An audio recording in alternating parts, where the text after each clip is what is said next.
అమ్మయ్య! అల్లు అర్జున్ మొత్తానికైతే బయటకొచ్చేసిండు. సినిమా యాక్టర్లు ఎంతో మంది అలా పొద్దుగాల అల్లు అర్జునోళ్ళ ఇంటికొచ్చి కలిసిపోయిర్రు.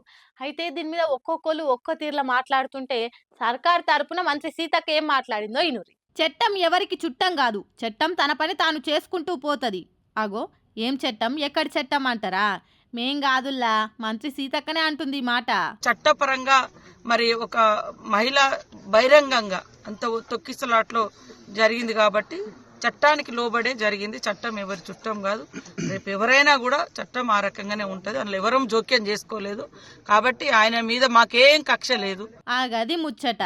అల్లు అర్జున్ అరెస్ట్ మొత్తం చట్టపరంగానే జరిగింది. ఒక ఆడామె జీవి పోయింది కాబట్టే ఆయన మీద చట్ట ప్రకారమే యాక్షన్ తీసుకుంది.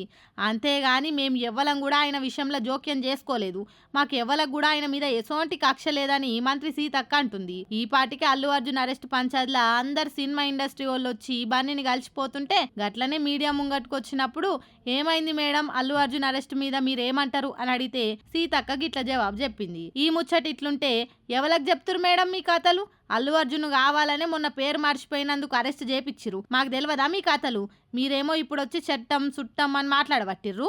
ఇన్నొద్దులేంది ఇన్ని దినాలకైనా అరెస్ట్ చేయవలసిన అక్కర ఏమొచ్చింది? ఇదంతా కావాలని మీ సర్కార్ పన్నిన కుట్ర. మీరు ఎంత దొక్కుదామని చూస్తే అంత పైకొస్తాడు మా హీరో. అది మా ఐకాన్ స్టార్ అంటే అని గల్లాలు ఎగిరేస్తుర్రు బన్నీ అన్న హార్డ్ కోర్ ఫ్యాన్స్ అంతా. మళ్ళీ ఈ పంచాదికి ఈడికే పరద పడుతుందో లేకుంటే ఇంకా సాగుతుందో ముందు ఎరకైతుంది.